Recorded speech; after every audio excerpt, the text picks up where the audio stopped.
Canadian. Canadian, oh. Canadian. I speak another language. Canadian? No, actually, I speak Spanish. I spent a year in Argentina. Ah. Yeah, and anytime I order fries at a restaurant, I order them We got it. so crispy that they're almost burnt. Yes, I don't And they always blame get a you. kick out of that.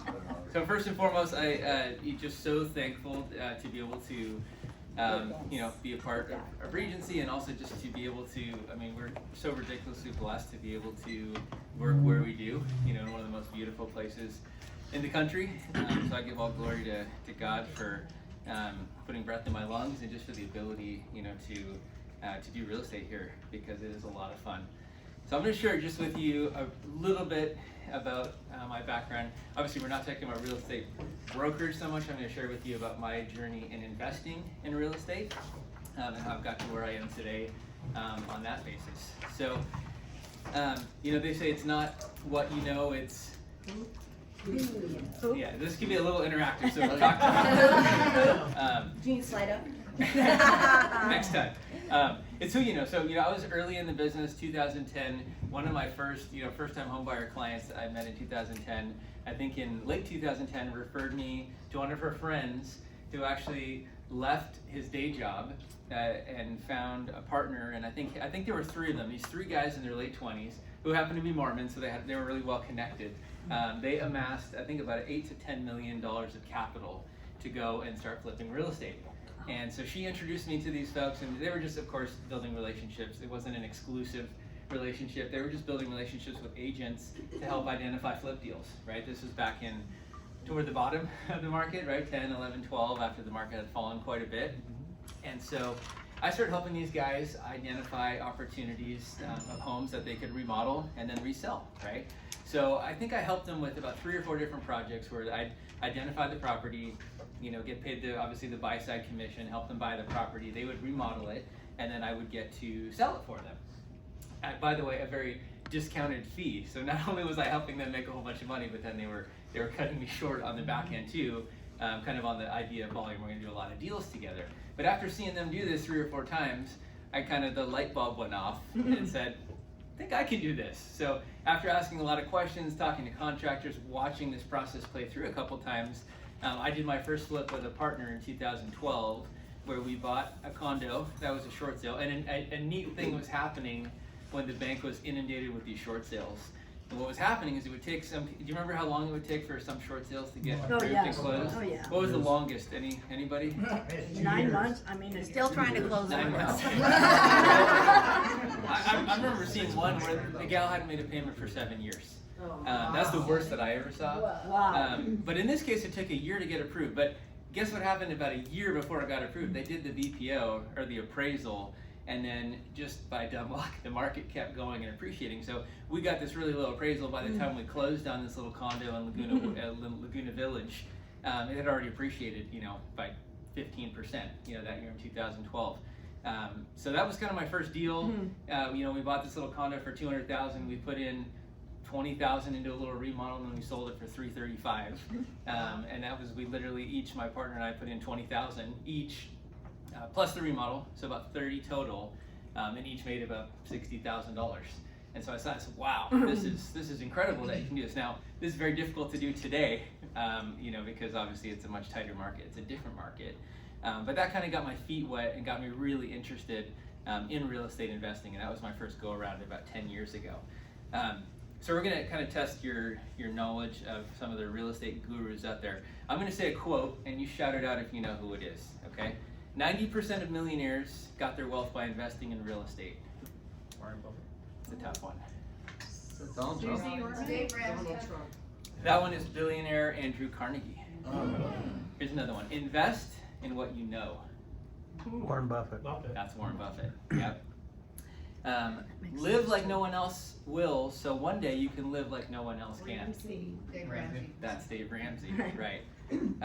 Real estate investing, even on a very small scale, remains a tried and true means of building an individual's cash flow and wealth.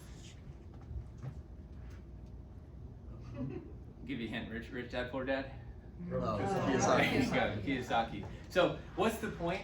The point is that real estate is an incredible way to build wealth. And if it's not a part of all of our retirement plans as real estate agents, people that live and breathe real estate, we're missing a huge opportunity.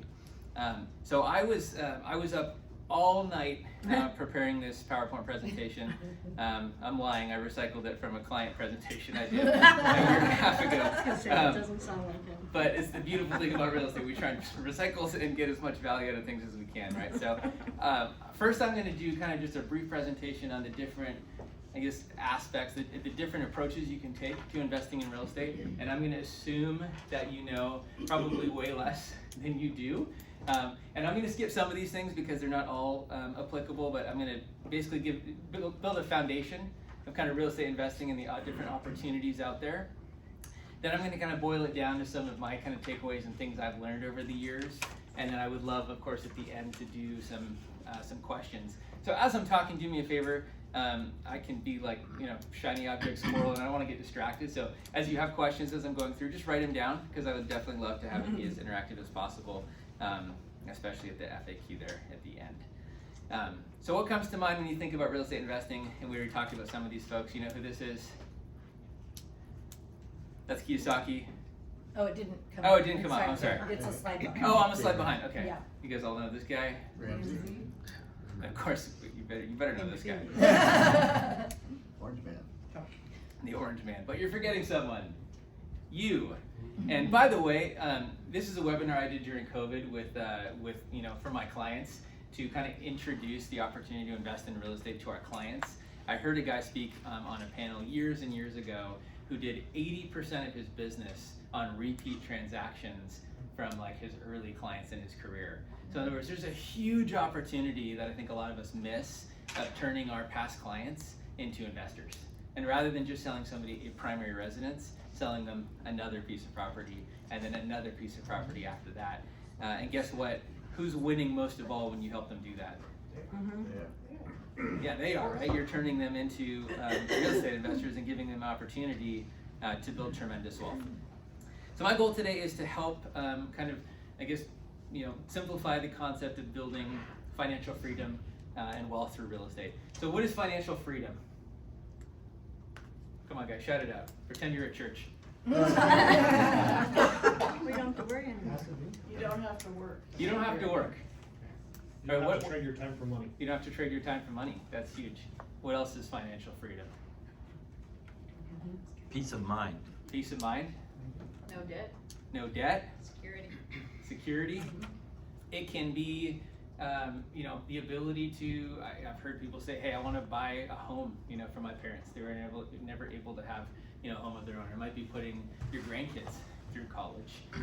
It might have the opportunity to, support a ministry or an organization that you're really passionate about. So there's a lot to it, and I think the important thing is not so much the focus, on money, but it's what the money can do, right? That's the purpose, in my opinion, of building wealth and financial freedom. So what I love about real estate is it works. It's accessible. It's lucrative.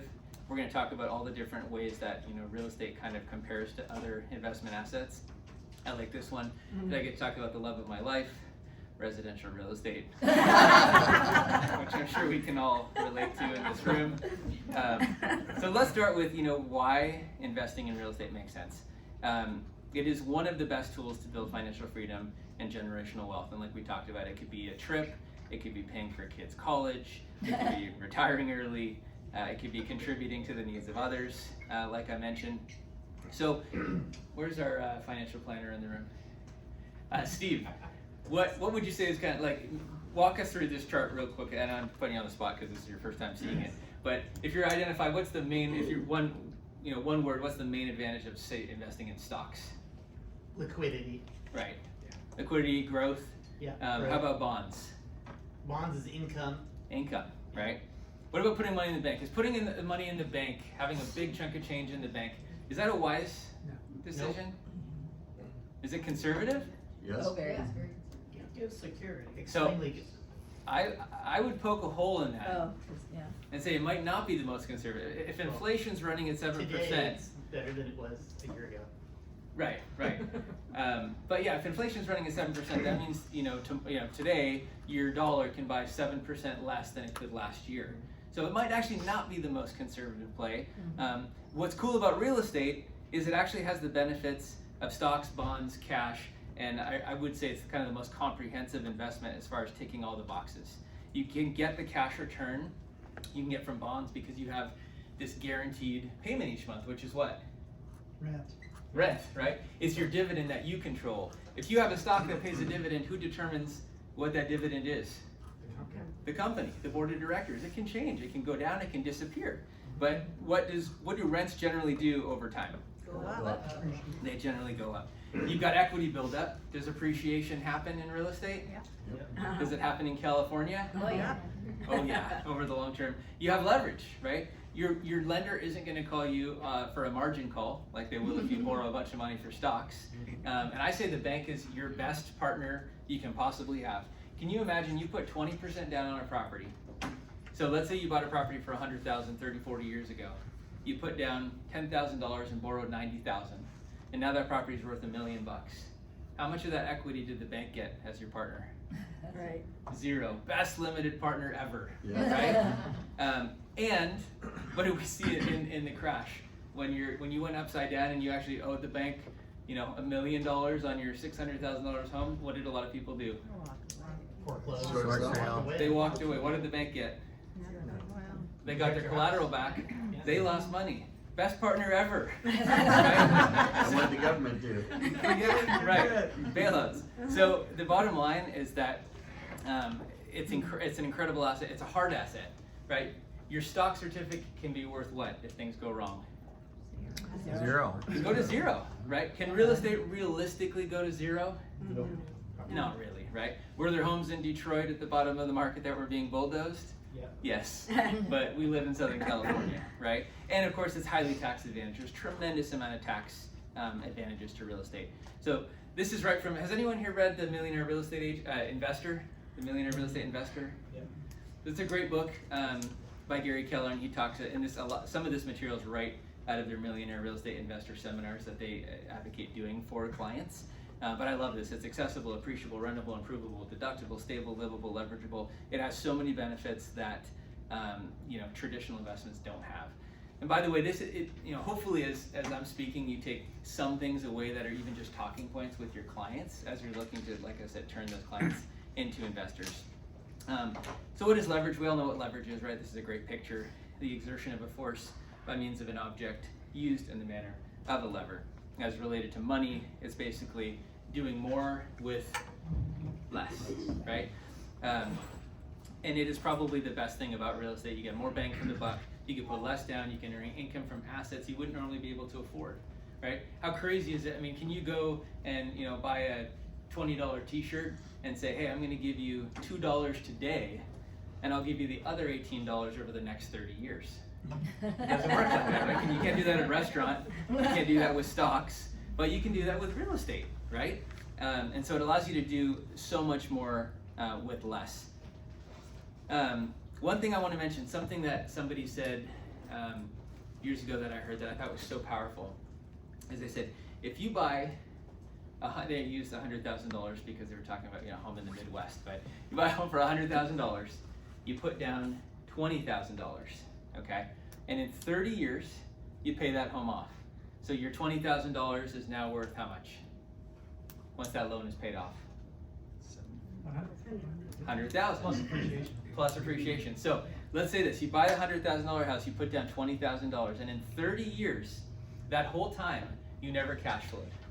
Okay, all you ever did was the rent took care of your responsibilities on a monthly basis. So no cash flow. No cash flow appreciation, so no rent increases over 30 years, and no appreciation in value. In 30 years, the home's still worth $100,000. That $20,000 that you turned into $100,000, your internal rate of return on that investment was somewhere around 6%. Is 6% a bad rate of return on investment? No, that's good. Steve? Not terrible. It's not fantastic, but No, for but doing it's- nothing? yeah. And are those realistic, the things I just outlined? No. No. You're gonna probably, if you buy it right, have hopefully a little bit of cash flow out of the gate, and in 10 years, you're going to have really good cash flow. In 20 years, you're going to be laughing, right, at the basically what you're paying versus what you're taking in. And is appreciation going to happen? Yeah, so to me, I think of what's the real rate of return on real estate? It's that 6% or so that comes from your debt pay down. It's your, let's say conservatively, what would you say is the average rate of appreciation over time in the country? 10%. 10%? What other numbers do you guys have? Seems high. I usually say I was thinking 5%. 5. I've heard that, like nationally, Southern California is historically, probably- very conservatively 3 to 5. California here is more like 6 to 8. So let's just take 5. What's 6 plus 5? 11. Good job, all right, you guys are Very good. So 11% rate of return, right? What if you have like 3-4% cash flow, like not a very aggressive, cash flow? What's 4% plus 11%? 15. 15%, okay? So using those very conservative numbers, we're looking at about a 15% rate of return on real estate over a long period of time. Is that a good number? Yes, yeah. Steve? Yep. That's a good number, right? Yeah. Um, It's not even factoring in like tax. Right? Not even we didn't even talk about appreciation and the tax benefits, right? And hopefully this is, a lot of these things hopefully intuitively you already know, but I know for me when I kind of heard these things stacked Right, together right. and put this way, I think it's super powerful. So I'm just going to talk about a couple of the main types of real estate investments: short-term rentals, long-term rentals, and fix and flips. So your short-term rentals, this is what's kind of the main short-term rental game what's the platform that most people use? Airbnb, right? And it's pretty neat because we live in an area where, unfortunately, there's a lot of regulation around it. So it's Yeah. one of those things that a lot Right. of people do under the radar and successfully, by the way, but there is some risk in that.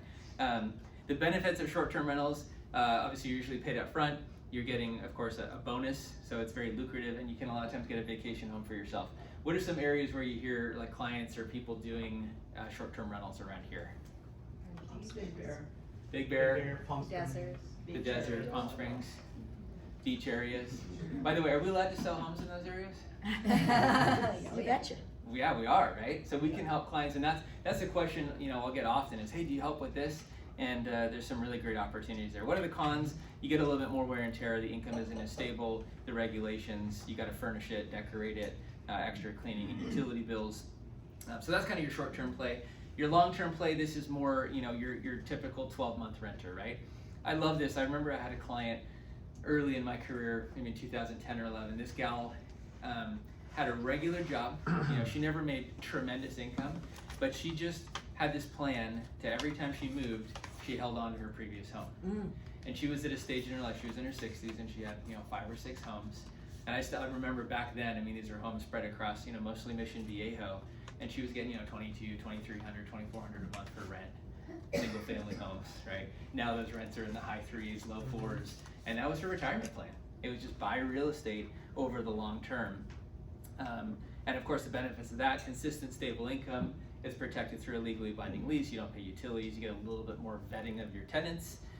Some of the cons would be you have less pricing flexibility. You can't raise your rent on the tenants in the summer, even if they're by the beach.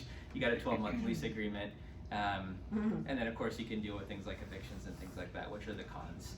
And finally, the last kind of asset category I'll talk about is fix and flips. So fix and flips, for me and in my journey, was really a way to build equity and capital.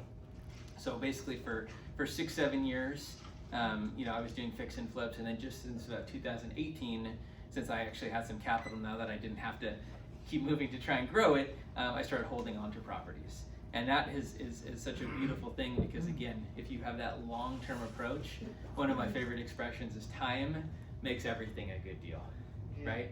So if you can hang on, and I'm sure, who here has had a story where they've had, a regular client, not somebody that made huge money in their job, but because of their real estate was able to retire?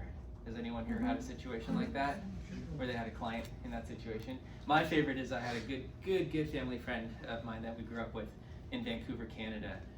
She was a florist, probably never made more than 35 grand a year, and he was a struggling contractor who probably never made more than about 60 grand a year, 50, 60 grand a year. And they bought a home in the mid-70s for $35,000. And then they sold it for $2.6 million a couple years ago, and that was their retirement. You know, what a beautiful thing that we can provide, you know, that for our clients and for ourselves, by the way. Sorry, I'm gonna skip through a couple of things here. So as you think about, you know, what does it look like to start investing in real estate? I think it's, you know, it's always, you want to start with what in mind? And Start with the end in mind, right? So it's kind of looking at, hey, where do you want to be in what period of time, right? If you want to retire in 20 years, 25 years, 15 years, if you have a kid going to college in a certain period of time, if you want to pay off your home, it's thinking about that long term and then looking at, you know, which is going to be the best asset class for you, right? It may be that, so, you know, in retirement, I want to spend some time in the mountains and I want to spend some time by the beach. So why not make that investment into an Airbnb up in the mountains? I did that in 2021 with a partner. We got a little cabin in Big Bear, and it carries. And for, you know, we're a little bit negative for about the cost of a gym membership. We get to spend, you know, a weekend a month up in Big Bear and have something that hopefully will be paid off in 20 years, right? So to be able to have the ability to use something and kind of tailor your retirement toward where you want to live, I think is a pretty powerful thing. Sorry guys, I know I told you I was going to skip through a couple of these things. So I know you guys can figure this out. A couple calculations that I want to touch on that I think are important when you're thinking about real estate investing and, you know, finding the right buy. One, of course, is your rate of your return on investment. So that's basically just a simple, hey, what is the net operating income? You know, what's the property generating divided by what's the property being sold for? Something that a lot of investors used to go off of before this tremendous appreciation we've seen was called the 1% rule, which doesn't exist in California. But the 1% rule is, you know, people look at a property and say, hey, I want to buy a property where I can get 1% of the purchase price in monthly rent. In other words, a $500,000 property, you want to get $5,000 a month. A $300,000 property, you want to get $3,000 a month. You don't get that here. No. In California, in Orange County, we have the 0.5% rule. Okay, you buy $1 million property, you hope to get $5,000 a month in rent. You know, you buy $800,000 property, you hope to get close to $4,000 in rent. So just, you know, it's context as you're looking at different real estate deals, and then of course cash flow. And I think the other thing that is really important to consider is the first thing I mentioned, which is debt pay down. I think a lot of buyers, and this is, by the way, just a great thing to consider as you're having conversations with buyers about investing, not even investing, buying their first home. What are some objections that you'll hear from a buyer that is not sure if they want to buy a home? Their monthly payment. Their monthly payment. One I hear a lot, which to me I think is so silly, because you know how strongly I feel about investing in real estate, is when people say, I want to make sure I have enough money left over to invest or to save. What is buying a home? Yeah, what is buying a home? Buying a home, especially for 70% of Americans who tend to spend what they have, buying a home is the best forced savings account you can possibly find. Because are you going to make your mortgage payment every month? Right, and a part of that mortgage payment is what? Principal. Principal pay down, right? Some is interest, which is your real cost of owning that home. But a part of that is principal pay down. What is principal pay down?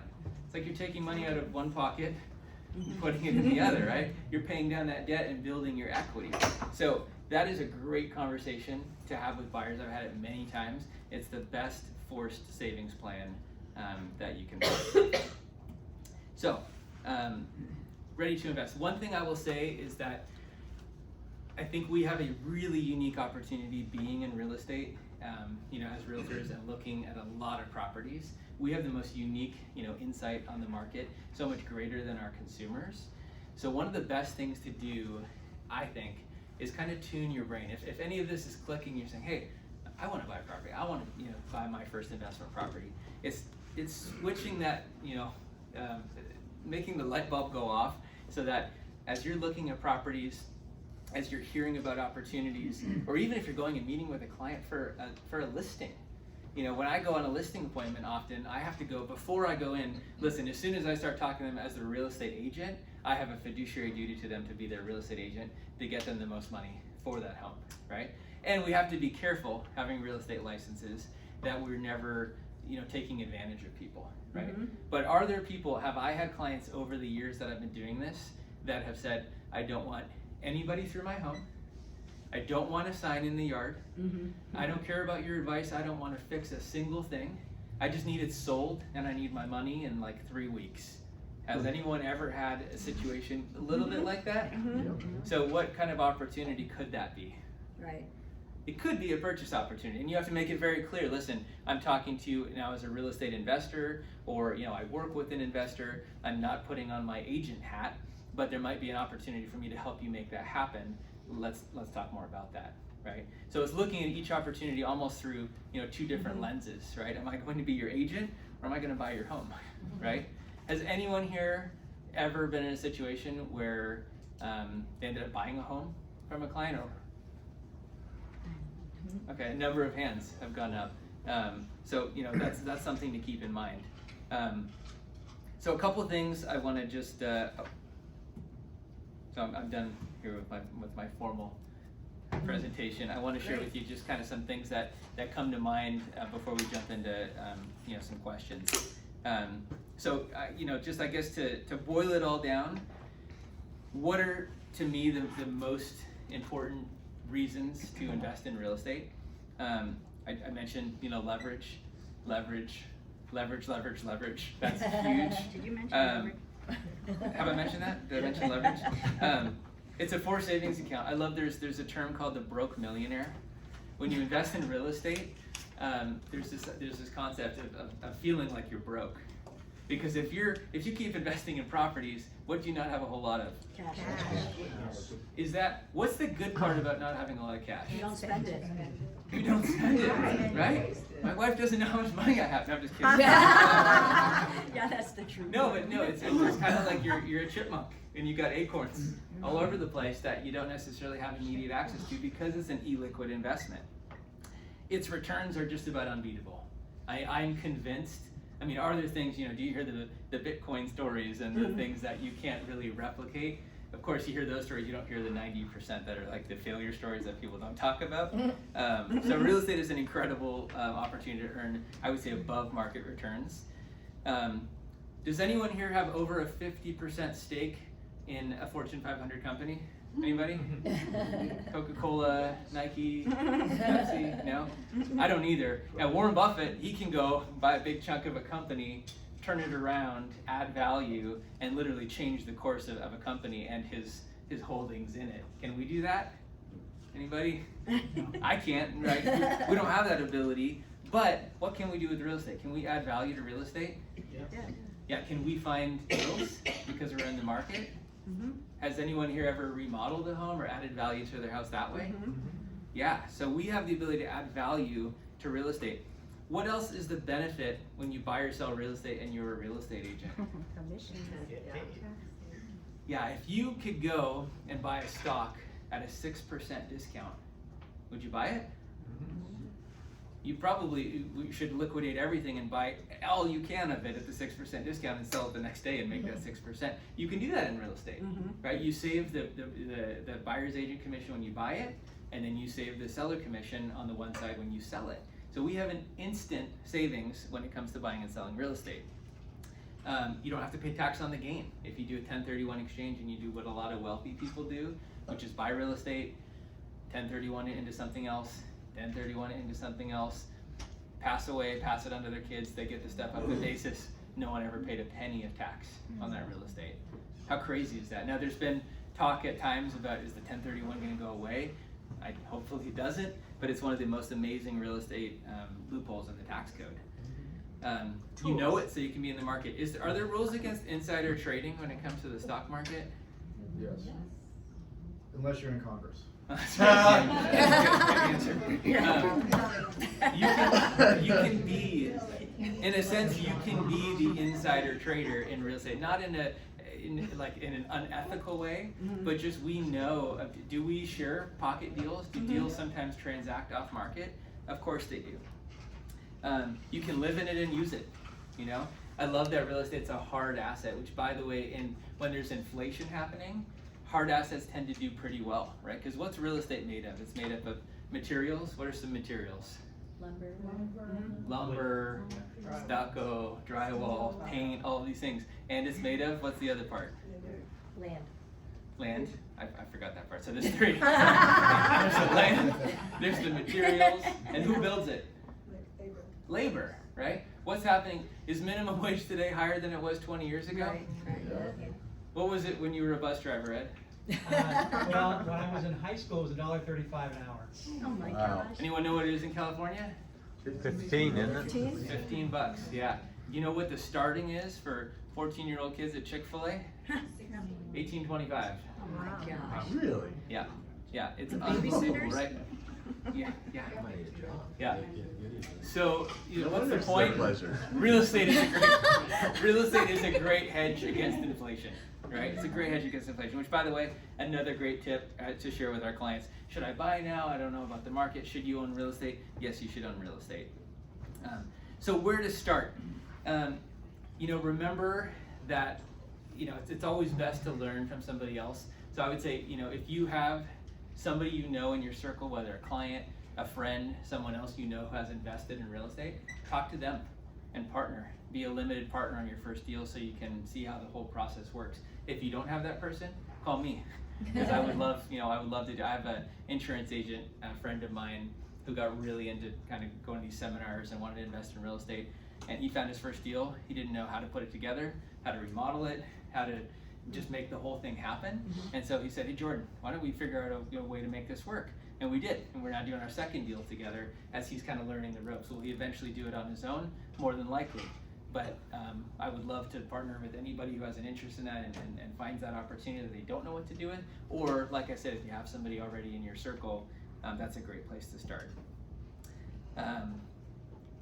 Any questions so far? You know, hold on. And, okay. I tricked you. It's just Yeah. making sure you're still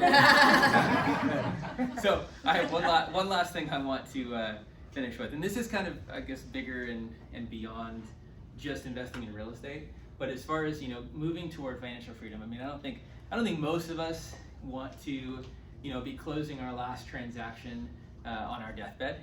I think that, you know, it's as you approach that, you know, the goal I think is to have more free time and spend time with those people we love and you know, do like the Wrights have done, which is still have your hand in real estate and yet have just this beautiful life too, right? Of travel and spending time with the grandkids and things like this. And that's, I know for sure what I want. You know, so what are some ways, practical ways to get there? I think one of the most important things in real estate that we get so wrong as real estate agents, and I know lenders are in this camp too, is you don't have to spend everything you make. We're the worst as real estate and lending professionals, that it doesn't matter what you make, it matters what you keep, right? So find ways to set money aside to invest. We taught our kids when they were young, they tithe 20%, they save 20%, and they spend 60%. So we kind of pushed it past, you know, what would be considered normal. So hopefully, because, you know, we know it'll fall back when they become teens and adults. Who's here has heard the term income creep? No. Income creep is when you make more, you Spend more. spend more, right? I make this now I can live in this house, now I can drive this car, now I can do this. And what do we get really good at doing? We get really good at investing in depreciating assets. Things that will have less value later. I love someone that I respect a lot said that poor people are really good at knowing the value of depreciating assets. What's that car worth? What's that dress worth? What's that, right? Rich people have a really good gauge on what the value is of appreciating assets, right? So avoid that income creep. Learn to, you know, invest, learn to set that side, basically setting aside money, paying yourself first. Keep your overhead low. One thing I do, my wife hates me for this, but once a year, I cancel all of our credit cards. And I don't always warn her, and she gets really mad. Oh, my credit card don't work. Of course. You know why I do that? I do that because, you know how many things we get on auto pay these days? Right. Yes. And guess what? I don't have to call them, they call me. Hey, your credit card expired, or your credit card stopped working. You know, can we get the new credit card? Who is this? What service is this? Oh, I didn't even know I was on auto pay for that. And so, you know, it's so easy to get it, like it's become like the new way of things. Instead of just buying something, just pay it monthly forever, right? So evaluate, you know, if you don't like that idea, because it creates a little string, once a year go in and evaluate your expenses, right? And make sure that you're using the things that you're paying for and that they're moving your business and your life forward. Remember that money in the bank is not always the most conservative play. It might feel like it might make you feel warm and fuzzy, but just remember it's not doing anything for you. Stay in your lane. Invest in those things that you really understand and know, which, you know, for us in this room, I think is largely real estate. And the biggest thing I would say is create an action step and come up with a plan. Just like we set goals around our business, a lot of times we'll set goals around our health. Set goals around your finances, right? What do you want to spend? What do you want to finish this year with? And track where you are today and where you hope to be, both from a cash flow perspective and from a net worth perspective, right? Because those are the two things that as you look forward, you know, to retiring or not even that you have to retire, but to have the ability and the peace of mind to not have to work, which is a big goal for me. You have to have a strategy and a plan in place to get there. So, questions? You have a question? Yes, I do. When you were talking about partnering with somebody, what can you expect to partner with someone? I think it's difficult. Someone might have better qualities in one thing versus the other. Someone might have more of the money than you do. So how do you suggest going about that part of it? Awesome question. So I would say that it's case by case. You know, it's what makes sense. But I would say that there's 3 elements to every real estate deal: the money, the deal, finding the deal, and then the process. And this is, you know, specifically we're talking about, you know, a value add opportunity is the rehabilitation, right? So a lot of times I've been in a situation where I was able to get, I'll give you a real situation. I had a friend who came to me and he said, hey, I got this great opportunity. He was not really super financeable, nor was the property, and he knew I had some avenues to get financing. So he brought the deal and managed the rehab, and I was the money guy. And thankfully I was able to put 20% down and get regular financing, and that was how we put that deal together.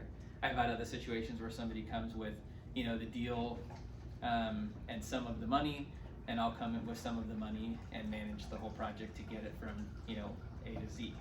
And so it's definitely case by case, but I would say those are the 3 things you want to think about. And I would say for the most part, the deal is the biggest value.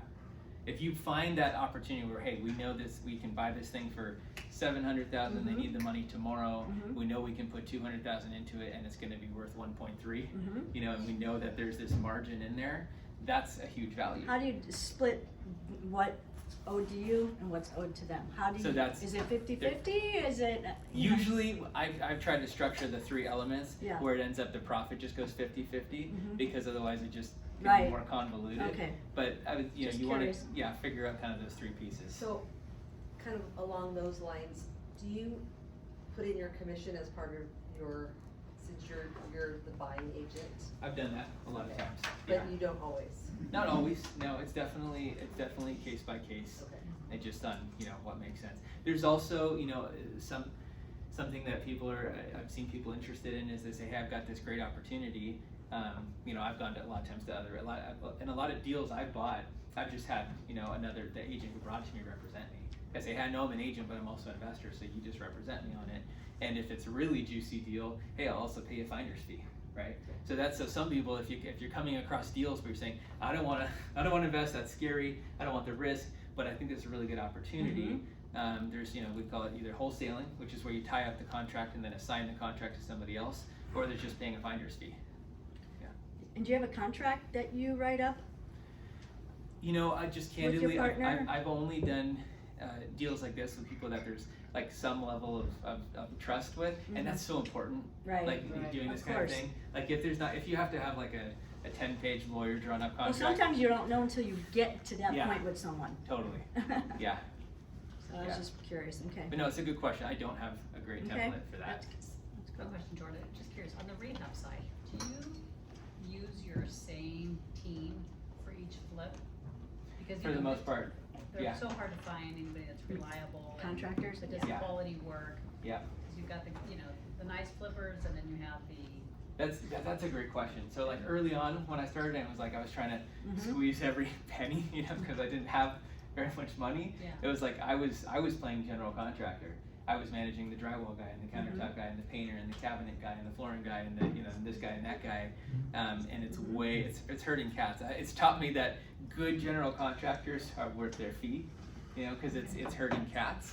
So it's you can either, the more involved you are, the less you're going to pay the people doing the job. The less involved you are, the more you're going to pay. but do you have one person doing everything or do you have lots of cooks? So I used to have all the cooks, Uh-huh. and now I have, one person who can do 80% of the trades, and then I kind of piecemeal the other 20%. Yeah. Mhm. That's cool. Do you have multiples of those, or do you just pretty much go back to the same person every time? I'm building multiple now, because I found that, my main person I've worked with for about 7-8 years is really good at doing one. I've discovered through pain, they're really good at doing one project at a time. Oh. And they say, yeah, I can do 2 or 3 projects, and it just takes 3 times as long. So really, they were just doing one project at a time all along. They just didn't tell me. So yeah, it's and that's not as like seeing the before and after when anytime you're doing a value add deal, whether it's like a quick fix and flip or something that you hold for the long term, it's super exciting, but it's also a lot of headache. Yeah. Yeah. Has there been a time that you have recommended to a prospective client not to buy it? Oh, absolutely. Yeah. Like Not to do the, let's say, rehab, or not to do this? Meaning, this is not a good time because of market, because of rate, condition. yeah, definitely. Like I think the market that we're in right now, you have to be much more conservative and even factor in what if the market, drops 5, 8, 10, 12%, right? Because we all know that that's a possibility depending on who you read, right? Yeah. And that's one of the risks you have to consider, right? There's Sure. the risk of, overestimating your going out price or if you're buying a rental, what can it really rent for? There's the risk of, underestimating your rehab and value Yeah. add and timing of that. Yeah. There's the risk of a market time, right? How long is it going to take, to sell or to lease up, if you're looking for a tenant? So there's a lot of risks. There's also the risk, wasn't it you that posted how bad your tenant left, that it took like Yeah. 2 years to Yeah. get him out? And Yeah. That's probably why. That's the we scariest paused. part, I think. Yeah, unfortunately, California is. Yeah. Now that being said, right, like and so that's. I'm glad you mentioned that. I think one of the biggest reasons that people don't get into real estate is the risk, right? The fear. What if my tenant doesn't make the payment? What if I have to evict somebody? I mean, I've from properties that I've managed for clients and leased up, and my own property, I've probably placed upwards of 400 or 500 tenants. I've only ever had to do 1 eviction Wow. on my own. Right. Wow. So you place tenants property. So in other words, it's like you don't want to hear that one horse. It's like Right. this. I go to Cabo is my favorite place. We go to Mexico all the time. We have some friends that will not go to Mexico because you hear on the news the cartels. And we've never had an issue. I was on a short-term mission trip. I went to Iraq, which my parents almost disowned me. bet. They did not want me to go. It was like no issues. I mean, it was like driving through Carson City. There's like hotels and lights. It looked like Las Vegas, and we can be so myopic in what we hear, and it's like a lot of people in Canada. Oh, you're going to the U.S. The U.S. is so unsafe. There's so much crime. They're in all these wars. Really, it's like right. So you want to be careful of throwing out the baby with the bathwater. Real estate's too risky because this, and this could happen. I mean, everything's risky unless you put your money in the bank, which is, I would say, very risky too with Most over risky. time. Yes. Do you focus mainly on Southern California, or do you go out of area very often? That's a great question. The only property that I've ever bought out of California was I bought an industrial warehouse in Carson City. It was like a 12,000 square foot building. I bought it for $750. With financing, it wasn't anything like crazy, and it was just that looking at an opportunity again. Actually, my father came to me and said, hey, we've got this, family friend, she's got this building, she's this partner in Florida, you just want to get rid of it, they've had it forever, no one's really managing it, and can you refer us to an agent in Carson City? Well, tell me about the deal. Well, what's it? Well, it's this and this and this. Well, what are the rents? Who are the tenants? How long have they been there? Huh, what do you think she wants for it? This one agent told her, probably this, and but I don't think she really, they bought it for $150. They had it for 25 years, and they, like I said, they don't really care. Huh. So I called a couple brokers out there, got a sense of what it was worth. They said, that's probably worth $950, $1 million. Ask her if she'd take $750 if I just buy it from her direct. Yeah, let's just get rid of it, right? So did I have any interest in owning property in Carson City? No. I'm actually hopefully about to go into escrow on it and selling it, because it was much more difficult to manage a property far away than I thought it would be. But it's having that mindset of like looking at opportunities. So now when someone comes and says, hey, I have this piece of property my sister wants to sell in Oklahoma, tell me about the property before I just make that quick agent referral. Let's see if it might be a purchase, right? And do you have a management company that you use? No, because we do it locally, Okay. and we do some property management for clients.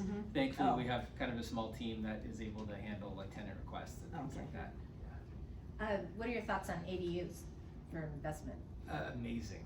Yeah? Yeah. Share a little your thoughts. So I did my first ADU project a couple years ago. I bought a duplex in San Clemente and then actually added a third unit to it because there was room for it. We have this. It's for those of you that are math people, you'll appreciate this, but we have this perfect storm in the area we live where cap rates are really low. In other words, investors don't expect to be getting 8, 10, 12% cap rates on their real estate. They expect 3.5%, 4%. But we also have very, very, very high rents here in Orange County. So I'll give you a true story. So I built a 370 square foot little ADU. It's like a storage closet in San Clemente. I put it on the market. Is it a studio? It's a studio. Okay. Nope, it's tiny. I got multiple applications on it for $2,000 a month. Wow. So my yearly rent is $24,000 a month for that ADU, but the going cap rate in San Clemente is like 3.75%. So in other words, take that 24. Does anyone have a calculator? Good. Open your calculator. Put in 24,000. Investment real estate is valued on cap rate. Okay, so the $24,000 in income that I added to that building, divide that by 0.04, which is the going cap rate. 600. So I've added $600,000 in value to that building. Wow. Because the going cap rate's 4%, and I'm now generating an extra $24,000. It cost me $120,000 to build it. Oh my God. But that's what I've added to the building because I've added that income. So that is like the perfect storm here. So I see people like that have big pieces of property in Tustin, Orange, parts of Huntington Beach. Are you kidding me? For $120,000, $150,000, you can build an ADU in some of those areas. And I'm talking about, mine was a little convoluted, so it's really small space, but it's actually kind of expensive for the space that I created. I've heard of people making 1,000 square foot ADUs for $150,000, $200,000. Now they're bringing in $3,000, $3,200 a month in rent. That's retirement for a lot of people, in addition to Social Security and other things. Ed? Yeah, I mean, just your idea about, in this area, there's no way you're gonna get something, rent's gonna be 1% of just purchase price. Well, in that case, 1% of purchase price would have been, $1,200 a month. Yeah, exactly. Or You yeah, double that. the guy who did the ADU for me, I was checking his references, and I talked to a client of his who built a $150,000 ADU on his property in Huntington. Older guy, didn't want to leave his home, but had to find a way to supplement his income. $150,000. He's getting $3,400 a month for that property. To get $3,400 a month, he'd have to buy probably a $750,000 condo that has $300 HOA that he ends up netting $3,400 a month. So instead of spending $750, he spent $150 because he already owned the land. What's the most valuable thing in Orange County? The land. The land. But you forgot about it. I did, right? Thank you. She's looking at you, not me. Question, so I caught it all, ADUs but- can also be created out of a garage space too, Yeah. right? Yeah. So have you known of anybody doing that? Yeah, I mean, when I was like, just from when I was checking this ADU builders references, like a lot of people, yeah, they'll convert a 2-car garage into a 1 or even a 2-bedroom ADU, and you actually have the ability, you now, by law, depending on the property, can create 2 ADUs. An attached, which is your garage, and a detached, as long as you qualify with the 5-foot setbacks, and you don't have to add parking, which to not have to add parking, which is next to impossible. If you have to add parking, you have to be within a 1/4 mile of public transit. Oh, Yeah. awesome.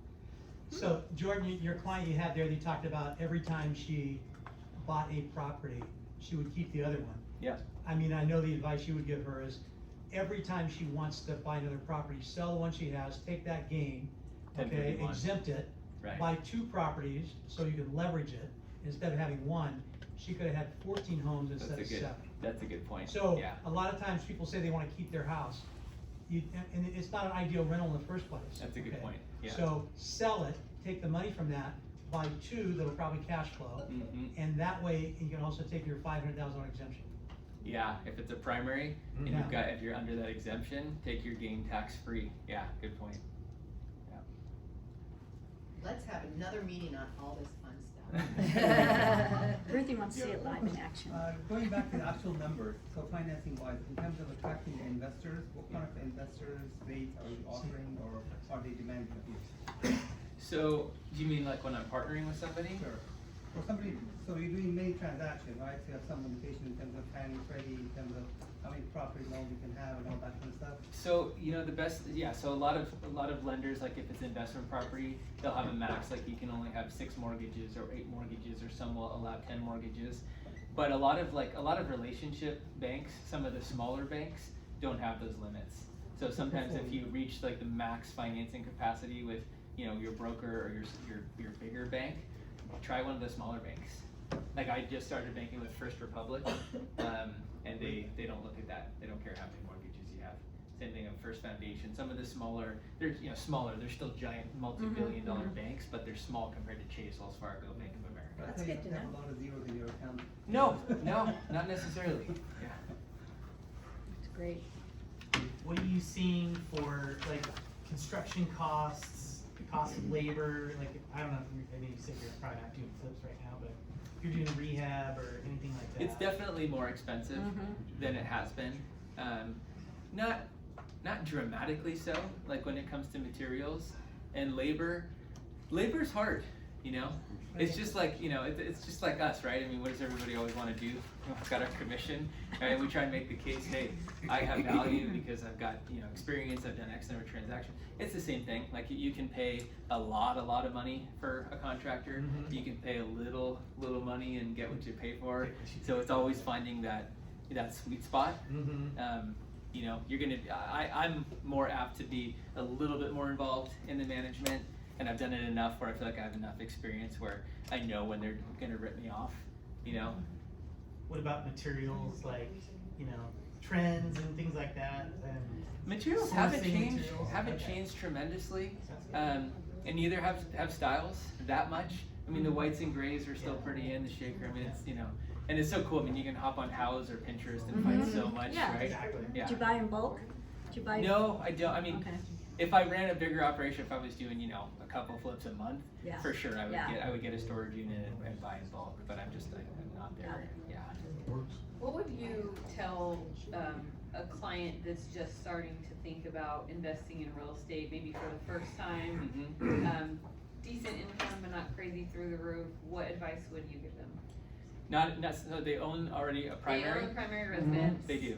Make a couple $100,000 between the two of them. Yeah. But someone like that, what would you tell them? I would say, you know, I always look for the value add. You know, something where you can add some value, which usually means that rents, you know, are under market, and you can raise rents, or, you know, the building needs, you know, some kind of rehabilitation.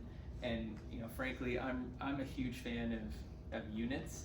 You know, I first started getting into units just in the last couple years, but I realized that everyone is fighting. Every mom and pop who wants to be like flip their first property is going to buy condos and single family homes. Most people that are looking at duplexes, triplexes, fourplexes, are going to be more likely to be kind of a bread and butter. They want a turnkey investment. They're going to 1031 from this thing, and they want to go into this next nice pretty thing that's fully rented at market rents. And so I started finding that there's actually, and I shouldn't be telling you my secrets, I started finding that there's opportunities in some of the multifamily stuff in Orange County if it needs some work, because people are less likely, it's at a slightly higher price point, so it's a little bit less competitive. And you're, like I said, you're dealing with people that just want to place capital, set it and forget it, more so than your, single family home and condo buyers. That's also, which by the way, are more motivated by like emotion, where when you're looking at, apartments, it's much less, it's all about numbers. Yeah. Thank you. Yeah. Well, great job. Alrighty. Thank you. Well, thank you very much.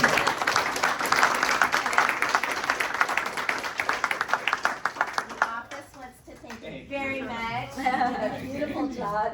Thank you. We're very blessed and fortunate to have you with us, so thank you. So, did you guys gain some good knowledge here? Yeah, that's great. Okay, we have just a couple more things to cover, so gotta get back in here. I gotta figure it out just a second. We need a follow-up class. Always the case. You'll think of your 12 questions later. Okay, so we did. Okay, now, it's a little cliche to say team means together, everyone achieves more. Teamwork makes for dream work and all this and that, but the truth is, it's real. And together we can all achieve more. So one of the things I want to bring into these meetings is kind of a finishing point where we share a business tip, a life hack, or a great app. But I'm gonna need you guys to help on this. So if you do come across a great business tip, it doesn't have to be great, a good business tip, life hack that you think, oh, this has saved me so much time, or an app that you think, oh my gosh, this is a good app to be using. Reach out to me, and I'd love to have you share at one of our future monthly meetings. So we're collaborative. We're more collaborative. So another thing that we're gonna do is it'll generally be based off of our whatever the training topic is, but not always. Sometimes it might be more thematic for the year, what have you. But we might have a challenge. And this month, I have a challenge for all of you. And I recently, let's see, I'm gonna get to my notes here. So I recently was reading a book that I'm gonna talk a little bit more about next month. But one of the things that the author really talked about that was very life-changing to him was taking on the theme of do it now. And he, it's funny because top producers naturally live by this. So some of you guys in here, this may just be your wheelhouse. It was not mine. It is my husband's. Sometimes it's irritating. It's like, do we really have to do that right now? It's like, yeah, I want to get it done. And it's like, but you're driving and trying to do your, no, I'm giving away secrets. No. I will drive. But at any rate, it's a really good thing. Like with Jordan, every time I reached out to him regarding this meeting, he would get right back to me with whatever I was asking about. And even during the holidays, he was just right on it every time. And that's a real strong feature and personality trait of top producers. So I thought, okay, this author of this book was saying how much it was life-changing to him. I thought, I'm gonna do it.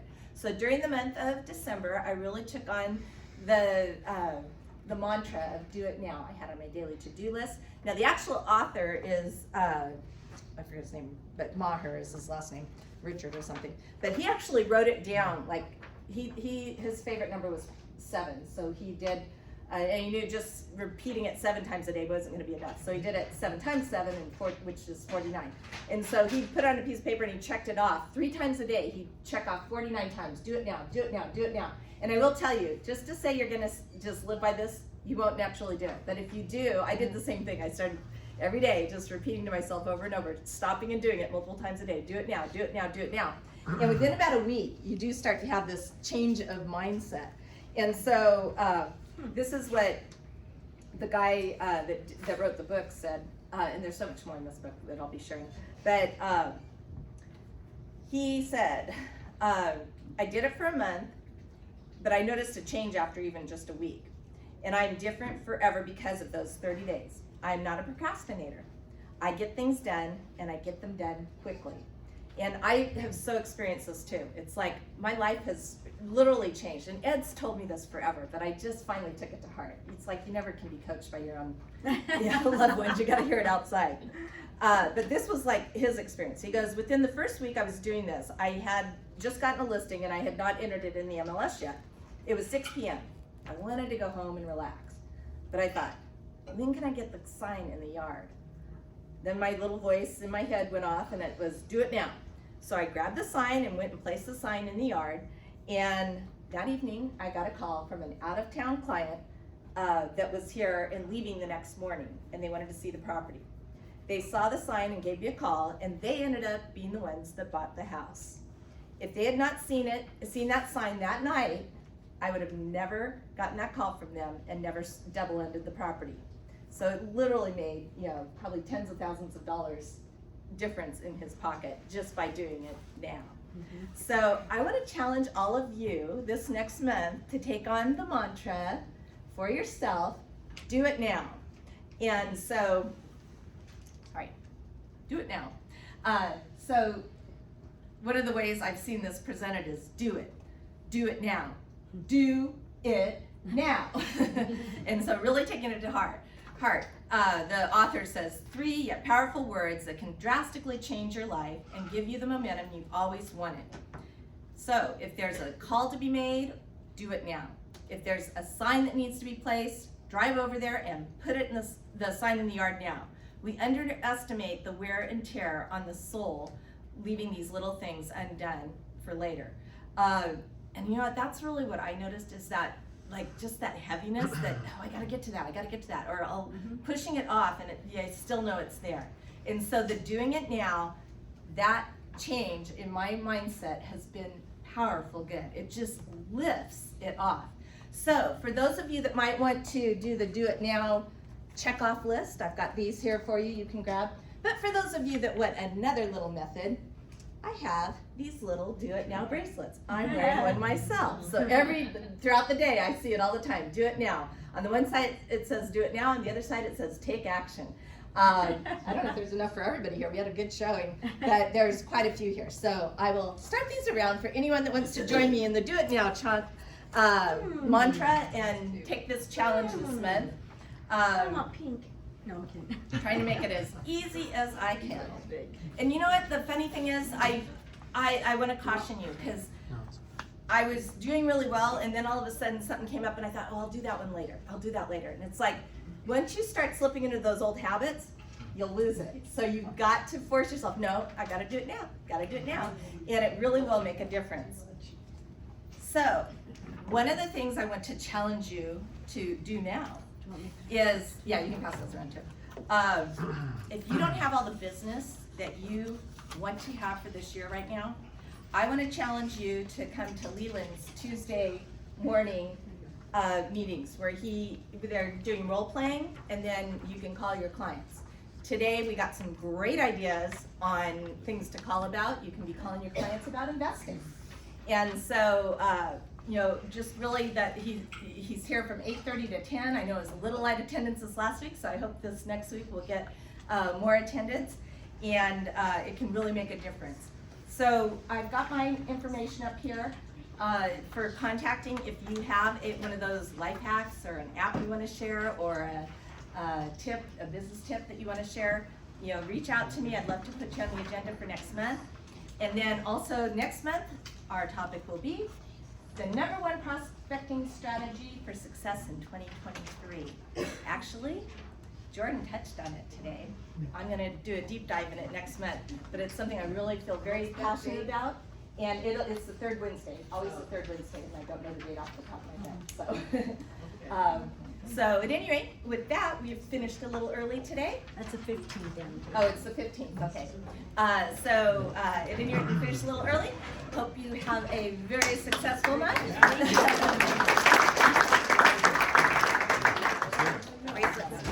Stop that too, Angie? Your video? Thank you, good job.